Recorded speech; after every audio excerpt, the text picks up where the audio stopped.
अस्सलाम वालेकुम students, welcome back. तो स्टार्ट करते हैं। जैसा कि आपको पता है, ये चैनल पे पहले केमिस्ट्री की वीडियोस अपलोड हो रही थी, तो अब साथ साथ मैंने मैथ की वीडियोस भी अपलोड करनी शुरू की है। तो इंशाल्लाह ताला 100% गारंटी के साथ है कि आपके फुल मार्क्स आएंगे। इंशाल्लाह 100% मार्क्स आएंगे, लेकिन उसके लिए ज़रूरी है आप सारी वीडियोस को अच्छे से स्टार्ट से लेके एंड तक पूरी वॉच कीजिएगा, ठीक है। तो फिर इंशाल्लाह ताला आपके सारे कॉन्सेप्ट्स हैं बहुत अच्छे से हो जाएंगे। कल हम लोगों ने ये पार्ट 1 और पार्ट 2 जो है ना, पहला क्वेश्चन और ये सेकंड क्वेश्चन कल मैंने आपको करवा दिया था। तो आज हम लोग जो है ना वहीं आगे से ये क्वेश्चन नंबर पहले 3 करना शुरू करते हैं। देखिए, क्वेश्चन नंबर 3 के अंदर सबसे पहले जी करना क्या है, उसने आपको पहले ये रकम दी हुई है। अभी ये रकम एक क्वाड्रेटिक इक्वेशन है। क्वाड्रेटिक इक्वेशन क्या होती है, कल आप प्रीवियस लेक्चर लें, उसमें मैंने आपको डिस्कस किया हुआ है। क्वाड्रेटिक इक्वेशन कहते किसे हैं, जिसमें एक स्केयर वाली रकम हो, एक खाली हो यानी उसके ऊपर कुछ ना हो, जहाँ कुछ नहीं होता है यहाँ 1 भी हो सकता है, और एक तीसरी रकम जो है ना वो बिल्कुल कांस्टेंट हो, ना उसके साथ x हो ना x स्क्वायर हो। तो यही इक्वेशंस आएंगी हमेशा हर सवाल में। तो हम लोगों ने उसको सॉल्व करना है। सॉल्व करने का तरीका क्या होता है कि ये जो एक्स स्केयर वाली रकम होती है ना, हमेशा जो स्केयर वाली रकम होती है, ज़रूरी नहीं यहाँ एक्स स्केयर ही हो, वाई स्केयर भी हो सकता है, कुछ और भी हो सकता है, लेकिन जो यहाँ स्केयर होगा वही अगली रकम होगी और इसके यहाँ पे पावर 1 होगी, और तीसरी रकम में कुछ नहीं होगा, ना एक्स होगा ना एक्स स्केयर ना कोई और रकम। हमेशा याद रखिएगा एक्स स्केयर के पीछे जो भी लिखा होता है, अब इसके पीछे लिखा हुआ है के स्केयर, ये हमारा ए है। एक्स के पीछे जो भी लिखा हुआ है ये सारे का सारा है वो हमारा बी है, ठीक है। तो ये लिखा हुआ था एक्स के पीछे, ये सारा हम लोगों ने लिख लिया। और ये जो तीसरी रकम है ये तो आप जानते हैं जी कांस्टेंट है, तो वो कांस्टेंट 4 है यहाँ पे, तो वो लिख ली, ये 3। उसके बाद हम लोगों ने डिस्क्रिमिनेंट का फार्मूला लगाते हैं, जिसको उर्दू में फ़र्क कंदा कहते हैं। ये हम लोगों ने फार्मूला याद करना है और यहाँ लिख देना है। अच्छा, यहाँ पे इस क्वेश्चन के अंदर ना उसने कहा हुआ है के की कीमत मालूम करनी है। तो जब भी वो ये कह देना कि किसी चीज़ की कीमत मालूम करनी है, कीमत फाइंड करनी है, तो हम लोग क्या करते हैं कि डी की वैल्यू को ना ज़ीरो सपोज कर लेते हैं। अगर तो वो ना बोले, सिर्फ यही कहे कि फार्मूला लगाएं, तो फार्मूला लगा दें, लेकिन अगर वो बोले नहीं के की वैल्यू फाइंड करो, तो फिर डी की वैल्यू हम ज़ीरो कर देते हैं। अब हमने क्या किया, कुछ भी नहीं, सिर्फ बी के अंदर ये जो फार्मूला था इसमें वैल्यू उसको पुट कर दिया। बी की वैल्यू ये दी हुई थी, ठीक है, ये सारी लिखी, और ऊपर स्केयर था स्केयर लिख दिया, -4 वैसे ही लिख दिया। ए की जगह पे ए की कीमत के स्केयर थी, ए के नीचे बिल्कुल लिख दिया। सी क्या था जी, 4 था, वो सी के बिल्कुल नीचे लिख दिया।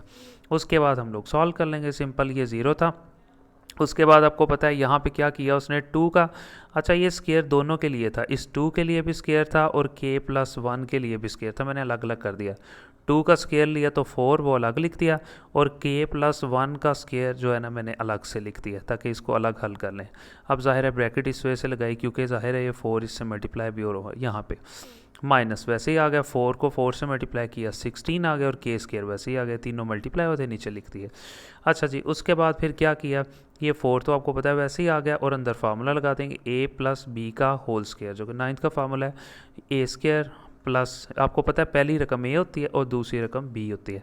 तो सिंपली हम लोगों ने क्या किया, फार्मूला, अब ए का स्केयर प्लस बी का स्केयर प्लस 2, फिर ए लिखेंगे, ए आपको पता है के था, और फिर बी लिखेंगे, ये था, ठीक है। सिंपल हमने ये फार्मूले को ओपन कर दिया, -16 के स्केयर ये वैसे ही नीचे आ गया जी। उसके बाद फिर हम लोगों ने क्या किया, सिंप्लीफाई किया, 4 वैसे ही नीचे आ गया, के स्केयर आ गया, 1 का स्केयर लिया 1 ही आ गया, +2 के इन तीनों को मल्टीप्लाई किया तो ये तो 2 आ गया, सिंपल, -16 के स्केयर वैसे ही आ गया, और ये ब्रैकेट इस वजह से क्लोज किया क्योंकि ये सारी रकम 4 से मल्टीप्लाई हो रही है यहाँ तक, इसलिए यहाँ पे ब्रैकेट लेके आ रहे हैं। अब हम क्या करेंगे, 4 से मल्टीप्लाई करवा देंगे, 4 के स्केयर हो गया, 4 को 1 से मल्टीप्लाई किया जी 4 हो गया, 4 को 2 से मल्टीप्लाई किया जी 8 के आ गया, और -16 के स्केयर वैसे ही नीचे आ गया।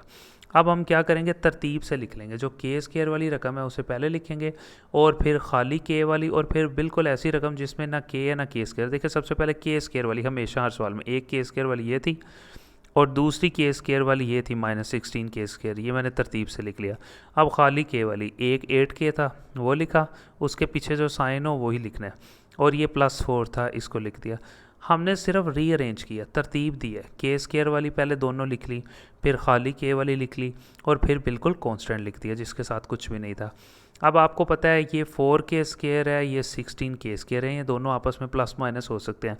तो 4 में से अगर हम लोग 16 निकाल देते हैं तो -12 के स्केयर जो है ना हम लोगों के पास आ जाएगा, +8 के वैसे ही नीचे 4 भी नीचे आ जाएगा, तो ये रकम बन जाएगी। अब देखें ये पूरी इक्वेशन जो है ना एक ही पहाड़े से, एक ही टेबल से कटिंग हो रही है, तो इस तरह की जो सिचुएशन में अगर पूरी इक्वेशन किसी एक टेबल से कटिंग हो रही हो ना, तो फिर हम लोग क्या कर देते हैं, कटिंग कर देते हैं, मतलब काट देते हैं। तो ज़ाहिर है आपको पता है सारी इक्वेशन 4 से कटिंग हो रही है, तो हम क्या करेंगे, इस रकम को भी दोनों तरफ ऑन बोथ साइड जो है ना उस लफ्ज़ से डिवाइड करवाते हैं। इसको भी 4 से डिवाइड करवा दिया, इसको भी 4 से, इसको भी 4 से, इसको भी 4 से। यहाँ आप लिख भी सकते हो कि ठीक है डिवाइडेड बाय 4, यहाँ हम लोगों ने इक्वेशन को जो है ना 4 से डिवाइड करवा दिया। 0 को 4 से डिवाइड करवा दोगे तो 0 ही आ जाएगा। ये 4 है और ये 3, 4 को 3 मल्टीप्लाई करवाओगे, 4 3 12 माइनस 3 के स्केयर हो जाएगा, और ये 4 2 8 हो जाएगा, 2 के हो जाएगा, 4 4 से कटिंग होके 1 रह जाएगा। तो आगे जो है ना ये सिंपल, अभी हम दिखा देता हूँ आपको जी। लें जी, तो ये हम लोगों के पास जो है ना वो चीज़ बन गई है, यानी कि जो कटिंग करके ये 3 चीज़ें आ गई। अब यहाँ से आप लोगों ने दोबारा समझ रहे हैं, तो अब अगर आप देखो तो दोबारा फिर एक इक्वेशन बन गई है जिसको हम लोग क्वाड्रेटिक इक्वेशन कहते हैं, या दो दर्जी मसावत। देखें, एक के स्क्वायर वाली रकम है, एक खाली के वाली रकम है, और एक वो रकम है जो कांस्टेंट है जिसके साथ ना के स्क्वायर है ना के है। मैंने आपको जैसे आगे भी कहा था कि जो दो दर्जी मसावत होती है, ज़रूरी नहीं वहाँ एक स्क्वायर ही हो, वाई भी हो सकता है, कुछ भी हो सकता है, लेकिन शर्त ये होती है कि जो यहाँ लफ्ज़ होता है ना उसकी स्केयर हो पावर पहले, यानी कि डबल हो पावर, बाद में उसी लफ्ज़ की पावर यहाँ 1 हो, और फिर आखिर में कोई कांस्टेंट नंबर मैथ का दिया हो, तो फिर उसी तरह हल करेंगे। ये जो स्केयर वाली रकम है इसके पीछे जो भी लिखा होता है, -3 लिखा हुआ था वो ए है, और के पीछे जी 2 लिखा हुआ है तो वो हमारा बी है, और ये आखिरी लफ्ज़ तो आपको पता है सी है, लिख लिया। उसके बाद जैसा कि लेक्चर 1 में मैंने आपको बताया था कि हम लोग क्या करते हैं, कोई भी क्वाड्रेटिक इक्वेशन होती है ना जब, उसको हम सॉल्व करते हैं इस फार्मूले से। अगर तो इक्वेशन में x होता तो लिखते x बराबर -b, ये फार्मूला। अब क्योंकि इक्वेशन के अंदर k लिखा हुआ तो लिखा हम लोगों ने k is equal to -b, और ये फार्मूला लिख दिया। ये फार्मूले का मेन काम होता है दो दर्जी मसावात को हल करना, जैसा कि ये दो दर्जी मसावात है यानी कि क्वाड्रेटिक इक्वेशन। तो हम क्या करेंगे, अब ज़ाहिर है k की वैल्यू फाइंड करनी है, तो उसके लिए हमारे पास ये ऑप्शन है कि हम ये फार्मूला लगा सकते हैं। तो ये तीनों वैल्यूज़ जो है ना इस फार्मूले में पुट करना शुरू कर देंगे। के वैसे ही आ गया, ये माइनस लिखा, और 2 आपको पता है यानी b की वैल्यू क्या थी 2, वो मैंने 2 बिल्कुल b के नीचे लिख दी, और माइनस जो था ये फार्मूले का था, प्लस माइनस ये भी फार्मूले का, b की जगह पे फिर b की वैल्यू जो कि 2 थी ऊपर से ली, ऊपर स्क्वायर आ गया, माइनस फिर 4 लिखा, a की वैल्यू आपको पता है -3 थी, a के बिल्कुल नीचे लिख दी, c की वैल्यू 1 थी, वो भी c के नीचे लिख दी, फिर 2 लिखा, और a की वैल्यू आपको पता है -3 थी, वो a के बिल्कुल नीचे लिख दी। अब इसको थोड़ा समझिए, सॉल्व कर लेंगे। k इज़ इक्वल टू -2 वैसे आ जाएगा जी, प्लस माइनस माइनस 2 का स्केल लिया 4 ले लेंगे। अब ये तीनों आपस में मल्टीप्लाई हो रहे हैं तो ज़ाहिर है साइन भी मल्टीप्लाई होंगे, ये माइनस है और ये माइनस, माइनस माइनस प्लस हो जाएगा, 4 को 3 से मल्टीप्लाई करवाएंगे तो 12 आ जाएगा। उसके बाद जी हमारे पास सिंपल -2 वैसे ही आ गया, प्लस माइनस वैसे ही आ गया, 4 और 12 हो गया जी 16 यानी कि 16, और -6 वैसे ही नीचे आ गया। उसके बाद बहुत सिंपल k वैसे ही लिखा, -2 वैसे ही आ गया, प्लस माइनस 16 का अंडर रूट आपको पता है जी 4 होता है, वो आ गया, और -6 वैसे ही। अब जैसा कि आपको पता है कि क्या करेंगे कि एक बार इस -2 को प्लस करेंगे इस 4 में, जैसा कि ये लिखा मैंने, और डिवाइडेड बाय -6, फिर k इज़ इक्वल टू एक बार -2 लिखा, पहले प्लस किया था 4 में, अब माइनस करेंगे इस 4 में, और डिवाइडेड बाय -6, यानी एक बार प्लस में 4 के साथ और एक बार 4 के साथ माइनस में। अब आपको पता है 4 में से -2 अगर हम करते हैं तो हमारे पास 2 रह जाएगा, 2 डिवाइडेड बाय -6, यहाँ पे -2 और -4 -6, और नीचे भी -6 है, तो उसके बाद वो कटिंग हो जाएगा और हम लोगों के पास जो है ना वो सिंपल आंसर आ जाएगा। जैसा कि मैं अभी आपको दिखा भी देता हूँ, इधर 2 था ऊपर, ठीक है, तो 2 से डिवाइडेड बाय -6, और इधर था जी ऊपर भी -6 था, -6 कटिंग हो गया और 1 रह गया, ये माइनस माइनस से ख़त्म हो गया 6 से। ये अब 2 था, 2 1 सा 2 और 2 3 ज़ाहिर है 6, ऊपर 1 नहीं रहा, ये माइनस यहाँ लिखें कहीं पे भी लिख लें, 2 3, और ये हमारे पास आंसर आ गया कि की दो वैल्यूज़ आ गई। उसके बाद जी क्वेश्चन नंबर 4 है, उसमें भी पहला क्वेश्चन उसने दिया हुआ है और उसने आपको यही कहा हुआ जी के की वैल्यूज़ जो है ना आप मालूम करके दें, ये सवाल दिया हुआ है। तो देखें जैसा कि फिर उसने एक क्वाड्रेटिक इक्वेशन दे दिया है। अब इस क्वाड्रेटिक इक्वेशन में उसने क्या दिया हुआ है, यही बताया हुआ है, एक एक्स स्क्वायर वाली रकम है, एक खाली एक्स वाली रकम है जिसकी पावर 1 है, और एक खाली कांस्टेंट है मैथ का कोई भी वर्ड। तो अब क्या करेंगे, एक्स स्क्वायर के पीछे जो भी लिखा होता है ये सारा हमारा ए है, खाली एक्स के पीछे जो भी लिखा होता है 3k ये हमारा बी है, और ये लफ्ज़ तो आपको पता है सी है, ठीक है जी। उसके बाद क्या करेंगे हम लोग जी, डिस्क्रिमिनेंट का फार्मूला लगा देंगे। सबसे पहले आपने डिस्क्रिमिनेंट का फार्मूला लगाना है, ये याद रखिएगा। पहले आपने क्वाड्रेटिक फार्मूला नहीं लगाना, दो दर्जी फार्मूला नहीं लगाना, पहले आपने यही लगाना है। ये फार्मूला लिखा। अब जैसा कि मैंने आपको बताया था कि यार जब भी वो कह देना के फाइंड करें तो डिस्क्रिमिनेंट की वैल्यू 0 होती है। बी की जगह पे बी की वैल्यू ये ऊपर से मैंने उठा के लिख दी, -4 वैसे ही आ गया। ये ए की जगह पे ए की वैल्यू नीचे लिख दी, सी की जगह पे सी की नीचे वैल्यू लिख दी।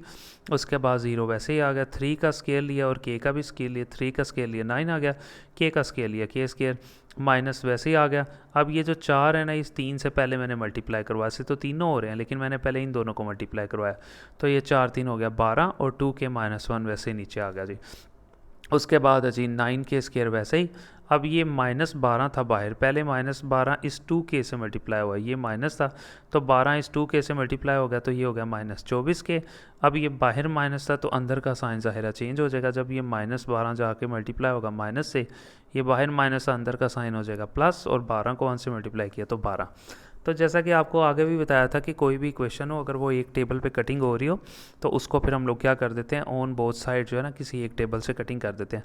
अब ये सारी इक्वेशन 3 पे कटिंग हो रही है, 4 पे भी पिछले वाले क्वेश्चन में 4 पे हो रही थी, तो हम 3 पे हो रही है। हम क्या करेंगे, दोनों तरफ जी पूरी इक्वेशन को 3 से डिवाइड करवा देंगे, इसको भी इसको भी इसको भी और इसको भी। ये 3 3 9 हो जाएगा, ठीक है, 3 8 हो जाएगा और 3 4 हो जाएगा, और 0 के नीचे डिवाइड हुआ है तो ओबियसली फिर 0 ही आ जाएगा। तो इसको हम लोग इस तरह से जो है ना मज़ीद अच्छे से सॉल्व कर लेंगे। उसके बाद जी अगर हम देखें तो हमारे पास जो आंसर आ जाएगा ये आ जाएगा, एक क्वाड्रेटिक इक्वेशन फिर बन गया। देखें एक रकम के स्केयर वाली है, एक खाली के वाली है, और एक हम लोगों ने यहाँ पे सिंपल कांस्टेंट लिखा हुआ है यानी कि 4 लिखा हुआ है। तो अब फिर इसको भी इसी तरह ही सॉल्व करेंगे। के स्केयर के अब देखें ना, ये क्वाड्रेटिक इक्वेशन है, स्केयर वाली रकम है, फिर यही रकम है लेकिन पावर 1 है और एक कॉन्स्टेंट है। तो के स्केयर के पीछे जो भी लिखा हुआ था वो ए था, के पीछे जो भी लिखा हुआ था -8, आपने माइनस ज़रूर याद रखना है। बहुत से स्टूडेंट माइनस ना इग्नोर कर देते हैं, तो अगर माइनस होगा, अगर यहाँ भी माइनस होता तो माइनस लिखते। अब ये बी की वैल्यू क्या होगी जी, -8, के पीछे जो लिखा, और ये आपको पता है जी सी जो है हमारा कॉन्स्टेंट है। तो फिर वही फार्मूला जैसा कि पिछले क्वेश्चन में हम लोगों ने देखा था, के लिखा और ये फार्मूले में पुट करना शुरू कर दिया, माइनस वैसे ही आ गया। बी की वैल्यू -8 थी, एक तो ये माइनस हो गया और एक बी का ये अपना -8 है, तो वो बी की वैल्यू फिर ब्रैकेट में लिख दी क्योंकि उसका अपना माइनस भी तो था ना, प्लस माइनस वैसे लिख दिया। नीचे फिर हम लोगों ने क्या किया, बी की वैल्यू जो कि -8 थी वो लिखी, ऊपर स्केल ले लिया, -4 वैसे ही आ गया। फिर ए की वैल्यू आपको पता है हमारे पास थी जी 3, ए के नीचे लिख दी। सी की वैल्यू 4 थी वो लिख दी, 2 लिखा। ए की वैल्यू हमारे पास 3 थी, नीचे हम लोगों ने वो लिख दी। फिर सिंपली हम लोगों ने के वैसे लिखा, ये माइनस माइनस प्लस हो गया, 8 वैसे आ गया, प्लस माइनस ये माइनस था और ऊपर स्केयर था, तो आपको पता है जब माइनस हो ऊपर स्केयर हो तो माइनस ख़त्म हो जाता है। 8 का स्केयर लिया 64 आ गया, माइनस वैसे ही आ गया। अब ये तीनों मल्टीप्लाई हो रहे हैं, तो पहले मैंने 4 को 3 से मल्टीप्लाई किया 12, 12 को 4 से मल्टीप्लाई किया तो 48 आ गया, 3 को 2 से मल्टीप्लाई किया 6, ये बिल्कुल नीचे आ गया। उसके बाद हम लोग क्या करेंगे, के लिखेंगे, 8 वैसे आ जाएगा, प्लस माइनस वैसे ही 64 में से अगर हम 48 निकाल देते हैं तो 16 हमारे पास आ जाता है, डिवाइडेड बाय 6 आ जाता है। फिर 8 वैसे ही आ गया, प्लस माइनस वैसे ही 16 का अंडर रूट लें तो 4 आ जाता है और डिवाइडेड बाय 6। फिर जैसा कि मैंने आपको बताया था कि क्या करेंगे, पहले 8 लिखेंगे और प्लस एक बार 4 में करेंगे डिवाइडेड बाय 6, फिर 8 लिखेंगे, ठीक है, और पहले प्लस किया था, माइनस करेंगे 4 को और डिवाइडेड बाय 6, ही वैसे ही आ जाएगा। तो अब इसको हल कर लेंगे, 8 और 4 12 हो जाएगा, ये 8 में से 4 गया तो 4 रह जाएगा, और उसके बाद इसको सिंपली हम हल करेंगे। तो यहाँ पे हमारे पास 12 रह गया, तो ऊपर नीचे 6 था, तो 6 to 12 हो गया, और उसके बाद इसी तरह इसको हल कर लेंगे। ये 4 था डिवाइडेड बाय 6 था, इसके कटिंग करेंगे, 2 के टेबल पे दोनों जा रहे हैं, तो 2 2 4 2 3 6, सो 2/3, ये हमारे पास 2 आंसर आ जाएंगे के। उसके बाद हम बात करेंगे जी इसके पार्ट 2 की। तो पार्ट 2 में भी कुछ इसी तरह से ये एक रकम दी हुई है, तो आपको बताया कि एक्स स्क्वायर के पीछे जो भी लिखा होता है, यहाँ आप कुछ नहीं लिखा तो ज्यूम कर लेंगे 1 है, ये ए हो गया, इस एक्स के पीछे ये सारी रकम बी होगी, और ये आपको पता है इसमें कोई चीज़ नहीं है, ना एक्स है ना एक्स स्क्वायर है, तो ये सी हो जाएगा जी, सी की वैल्यू है। तीनों वैल्यूज़ आ गई इस फार्मूले में, ठीक है, डिस्क्रिमिनेंट का जो फार्मूला है इसमें पुट कर देंगे। सबसे पहले डी की वैल्यू आपको पता है 0 होती है जब के फाइंड करना है, वो लिखा। बी की वैल्यू ये सारी की सारी थी, इसके नीचे लिख दी, और ऊपर स्क्वायर आ गया, -4 वैसे ही आ गया। ए की वैल्यू आपको पता है 1 थी, इसके नीचे लिखी। सी की वैल्यू 3k + 4 था, वो सी के बिल्कुल नीचे लिख दिया जाए। उसके बाद फिर हम लोगों ने क्या किया, 0 लिखा। अब ये टू पे भी स्केयर था और के प्लस टू के ऊपर भी स्केयर था, तो टू का स्केयर लिया 4 और के प्लस टू का स्केयर मैंने अलग कर दिया और ब्रैकेट लगा दी ताकि 4 से बाद में मल्टीप्लाई भी तो करवाना है ना। उसके बाद फिर हम लोगों ने क्या किया, ये तीनों आपस में मल्टीप्लाई हो रहे हैं, तो पहले मैंने क्या किया, यहाँ पे 4 को 1 से मल्टीप्लाई करवा दिया था, वैसे लिख दिया था, और 3k+4 वैसे नीचे लिख दिया। अब क्या करेंगे जी, 4 वैसे आ गया, a प्लस बी का होल स्केयर, यहाँ फार्मूला लगा देंगे, ये a है और ये b है, a का स्केयर प्लस b का स्केयर प्लस 2 और फिर a और ये वाला b वैसे लिख दिया। उसके बाद ये माइनस था, ये अब 4 इससे मल्टीप्लाई होगा, पहले 4 जो है ना 3k से मल्टीप्लाई होगा, तो माइनस वैसे ही आ गया, 4 को 3 से मल्टीप्लाई किया तो 12k। अब ये बाहर माइनस है और अंदर का साइन चेंज हो गया, माइनस था ये प्लस था, तो ये भी क्या हो जाएगा माइनस, 4 को 4 से मल्टीप्लाई किया तो 16 आ गया जी। अब ये जाहिर है 4 इस पूरे इससे मल्टीप्लाई होगा, लेकिन उससे पहले इसको अंदर हल कर लेते हैं। 4 वैसे ही आ गया, के स्केयर है, 2 का स्केयर लिया 4 है, प्लस ये तीनों मल्टीप्लाई होकर जी 4k आ गया, और ये दोनों रकमें वैसे ही हम लोगों ने नीचे लिख लिए। उसके बाद हम लोग इसको जो है ना मज़ीद सॉल्व करने की कोशिश करते हैं। उसके बाद यहाँ पे आपको पता है हम लोगों ने 4 को जो है ना अंदर मल्टीप्लाई करवा दिया था रकम के साथ, पहले 4 को 4 के स्केयर से मल्टीप्लाई किया, 4k स्केयर हो गया, फिर 4 को 4 से मल्टीप्लाई किया 16, और उसके बाद फिर 4k से 4 को मल्टीप्लाई किया, जो कि हम लोगों ने फार्मूला ओपन किया था, 16k आ गया, और ये दोनों रकमें फिर वैसे ही आ गई जो ऊपर से आ रही थी, तो ये -16 + 16 से ख़त्म हो जाएगा। अब 4k स्केयर वैसे ही आ गया, ये 16k है और ये 12k हैं, दोनों इसका मतलब प्लस माइनस हो सकते हैं, तो 16k में से 12k निकाल दे तो 4k रह जाएगा। अब इन दोनों में से हम लोग कॉमन ले लेंगे, तो कॉमन आपको पता है 4 इधर है, इधर भी 4 है, इधर k स्केयर है, इधर खाली k है, छोटी रकम कॉमन लेते हैं, तो खाली k कॉमन आ गई बाहर। अब जब यहाँ से 4 बाहर चला गया, k 2 थे तो 1 रह गया, प्लस 4 भी बाहर, k भी बाहर, कुछ भी नहीं रहा तो 1 रह गया। अब ये रकम हम लोगों को बता रही है, और क्या बता रही है कि ये जो 4k है ये भी बराबर 0 के है, मैंने लिख दिया, लाइन लगाई, और k+1 ये भी किसके बराबर है जी 0 के, मैंने वो अलग कर दिया। अब ये k इधर ही रखा और 4 इस तरफ आके जी इधर मल्टीप्लाई हो रहा था, 4 इधर आके डिवाइड हो गया, और 0 से डिवाइड हुआ तो 0 ही आंसर रह गया। उसके बाद k वैसे ही था, ये +1 था और इधर आके जी ये -1 हो गया, और हम लोगों के पास ये आंसर रह गया। उसके बाद स्टूडेंट्स हम लोगों का एक लास्ट पार्ट जो है ना वो इस क्वेश्चन का रह गया। दोबारा फिर अगर आप देखें तो ये आपको एक सवाल दिया हुआ है, उसने पार्ट 3 दिया हुआ था, तो एक्स स्क्वायर है, खाली एक्स है और एक कांस्टेंट वैल्यू है। एक्स स्क्वायर के पीछे जो भी चीज़ लिखी हुई है सारी की सारी ये ए है, एक्स के पीछे ये सारी जितनी भी है माइनस भी इंक्लूड करना है, ये सारी रकम बी है, और ये आपको पता है सी है, तो मैंने ये सबको यहाँ पे लिख लिया। उसके बाद फिर मैंने क्या किया जी, डिस्क्रिमिनेंट का फार्मूला लगा दिया, जो कि ये फार्मूला है। अब क्योंकि के की वैल्यू फाइंड करनी है तो डी की जगह पे यहाँ 0 लिखेंगे, और बी की यहाँ पे बी की वैल्यू ये थी -5, और ये सारा लिखा और ऊपर स्क्वायर आ गया। उसके बाद फिर हम लोगों ने माइनस लिखा और साथ में 4 लिख लिया, और ए क्या था जी, ए की वैल्यू थी 3k+2, वो ए के बिल्कुल नीचे लिख ली, और सी की वैल्यू 2k+3 था, वो सी के बिल्कुल नीचे लिख लिया। अब जाहिर है इन दोनों पे स्केयर था, तो ये माइनस था और ऊपर स्केयर था, ये प्लस हो गया, 5 का स्केयर लिया तो 25 हो गया, और k+1 का होल स्केयर मैंने अलग कर दिया, यानी इसका स्केयर इन दोनों को अलग दे दिया और इसको मैंने अलग हल कर लिया और ब्रैकेट लगा दी माइनस। अब यहाँ पे ये 4 और ये तीनों रकमें आपस में मल्टीप्लाई हो रही हैं, 4 को मैंने पहले वैसे ही रहने दिया, पहले मैंने इन तीनों को यानी इन दोनों रकमों को मल्टीप्लाई करवा दिया। तो मल्टीप्लाई करवाने का तरीका ये होता है कि पहले इस रकम को मल्टीप्लाई करवाते हैं इससे, ये 3k था, ये 2k था, 3 को 2 से मल्टीप्लाई किया 6, k को k से मल्टीप्लाई किया k स्क्वायर, फिर इसको अगली रकम से मल्टीप्लाई करवाते हैं, इसी लफ्ज़ को पहले इससे और फिर इससे, ये रूल याद रखिएगा। 3k को खाली 3 से मल्टीप्लाई किया तो 3 3 9, और ये k वैसे ही आ गया। फिर क्या करते हैं, इस लफ्ज़ को फिर इससे पहले इसको इन दोनों से, अब इसको इन दोनों से, तो 2 को 2k से मल्टीप्लाई किया 4k, फिर 2 को हम लोगों ने 3 से मल्टीप्लाई किया तो यहाँ पे 6 आ गया, सिंपल था। उसके बाद 25 जनाब यहाँ नीचे आ गया, और k+1 का होल स्क्वायर है, यहाँ फार्मूला लगाना है, a + b का होल स्क्वायर, तो लिखेंगे a square plus B square plus ये तीनों, ये यानी कि 2ab, ये तीनों आपस में मल्टीप्लाई हो जाएंगे। फार्मूला लिखा simple, a square plus B square plus 2, फिर a लिखेंगे वो k था, b लिखेंगे वो 1 था, -4 वैसे ही आ जाएगा, 6k स्क्वायर वैसे ही आ गया, और ये 9k और 4k ये दोनों आपस में जमा हो सकते हैं, 13k हो गया, और 6 ये जो है वैसे ही नीचे आ गया। उसके बाद 25 लिखा, k स्क्वायर वैसे लिख लिया, 1 का स्क्वायर लिया तो 1 आ गया, ये तीनों आपस में मल्टीप्लाई होकर 2k हो गया। माइनस, अब क्या करेंगे, मल्टीप्लाई करवाना शुरू कर देंगे अंदर। बाहर -4 था तो 6 को 4 से मल्टीप्लाई किया, 24 के स्क्वायर आ गया।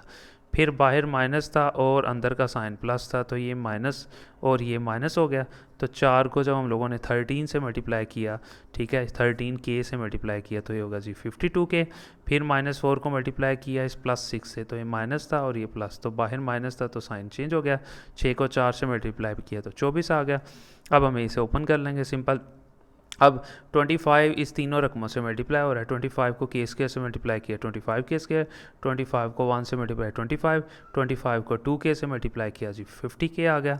और माइनस ये तीनों रकमें एज इट इज़ नीचे उतार लेंगे। फिर जैसा कि मैंने यार आपको पिछले क्वेश्चन में भी बताया, हम लोग क्या करेंगे, थोड़ी सी ना तरतीब दे देंगे। और तरतीब किस तरह से देते हैं कि सबसे पहले हम लोग क्या करेंगे, के स्क्वायर वाली रकमों को पहले इकट्ठा कर लेंगे, यानी इन तीनों को आपस में 25 को इनसे मल्टीप्लाई किया और ये वैसे एज इट इज़ आ गया। अब सबसे पहले के स्क्वायर वाली रकम पहले लिखते हैं हमेशा। एक के स्क्वायर वाली रकम ये है और एक ये है, 25 के स्क्वायर, और एक ये के स्क्वायर वाली रकम है, इसके पीछे माइनस है तो इसी तरह लिखेंगे। फिर खाली के वाली, एक 50 के थी और एक -52 के है, वो भी मैंने यहाँ पे लिख दी। उसके बाद फिर क्या करेंगे, बिल्कुल खाली रकम जिसके साथ कुछ भी नहीं है, ना के स्क्वायर, 25 थी +25 और दूसरा -24, वो मैंने लिख दिया। अब देखें तरतीब बन गया, के स्क्वायर वाली पहले आ गई हैं, खाली के वाली बाद में आई हैं और बिल्कुल खाली फिर उसके बाद में। 25 के स्क्वायर में से 24 के स्क्वायर निकाल दें तो 1 के स्क्वायर रह गया। 50 के में से 52 के निकाल दें तो -2 के रह गया। और 25 में से 24 निकाल दें, 1 रह गया। अब अगर आप देखें तो फिर यहाँ पे एक क्वाड्रेटिक इक्वेशन बन गई है, के स्क्वायर भी है, यहाँ पे खाली के और उसकी पावर 1 है और एक कांस्टेंट नंबर भी दिया हुआ है, तो ये क्वाड्रेटिक इक्वेशन है। सो क्वाड्रेटिक फार्मूला लगा देंगे। के स्क्वायर के पीछे जो भी लिखा होता है वो हमारा ए है और यहाँ कुछ नहीं लिखा होता, सो 1 अज्यूम किया। के पीछे जो भी लिखा होता है वो हमारा बी है, तो वो -2 था, -2 लिख लिया। और आखिरी रकम आपको पता है कांस्टेंट है सी, तो वो 1 है। तो अब हम क्या करेंगे, इन तीनों वैल्यूज़ को उठाएंगे और जो है ना इसको सिंपल फार्मूले के अंदर हम लोग पुट कर देंगे जी। तो जो फार्मूला आपको पता है, फार्मूला कौन सा होता है, जो क्वाड्रेटिक फार्मूला जिसको हम लोग 2 दर्जी फार्मूला भी कहते हैं, उसमें पुट कर देंगे। के वैसे लिखा, माइनस वैसे ही आ गया, ठीक है। तो बी की वैल्यू आपको पता है -2 थी, ये माइनस तो फार्मूले का है ना, तो बी की वैल्यू -2 थी वो लिखी, प्लस माइनस वैसे ही बी की वैल्यू -2 माइनस, फिर ऊपर बी का स्क्वायर भी है वो भी लिखा, -4 लिखा। ए की वैल्यू 1 थी, सी की वैल्यू भी 1 थी। सो ये माइनस और ये माइनस प्लस हो गया, सो प्लस माइनस वैसे ही आ गया। ये माइनस था और ऊपर स्क्वायर था, तो माइनस हो और ऊपर स्क्वायर हो तो माइनस आपको ख़त्म हो जाता है। 2 का स्क्वायर लिया तो 4 हो गया, तो ये माइनस और ये 4 दोबारा मल्टीप्लाई हुआ इन दोनों से तो 4 ही आ गया और 2 1 ज़ा 2 आ गया। सो उसके बाद हम लोगों के पास ही क्या रह गया, सिंपल ये 2 रह गया, वैसे ही प्लस माइनस माइनस, 4 में से 4 अगर लेस कर दिए तो 0 रह गया, ऊपर अंडर रूट। वैसे ही आपको पता है 0 को हम लोग जो है ना इग्नोर कर देते हैं, ये ख़त्म कर दिया। सो के रह गया और 2 रह गया और ये प्लस माइनस 0 लिखने की ज़रूरत नहीं, आगे 2 लिखें और डिवाइडेड बाय भी 2 ही था, कटिंग किया तो हम लोगों के पास ही आंसर आ गया। तो इसके साथ ही हम लोगों का ये लेक्चर जो है अल्हम्दुलिल्लाह कंप्लीट हो गया। हम लोगों ने जी अभी तक जो है ना क्वेश्चन 1, क्वेश्चन 2 और क्वेश्चन 3 और 4 अल्हम्दुलिल्लाह सारा जो है ना अच्छे से कंप्लीट कर लिया। नेक्स्ट वीडियो में इंशाल्लाह ताला हम लोग कोशिश करते हैं बाकी क्वेश्चंस भी अटैम्प्ट करने की, लेकिन आप लोगों से रिक्वेस्ट है कि आप लाजमी केमिस्ट्री की वीडियोस को भी सर्च करें और अच्छे से वो लेक्चर भी लें। चैनल को ज़रूर सब्सक्राइब करें और लिंक्स को ज़रूर शेयर करें जी। Thank you so much.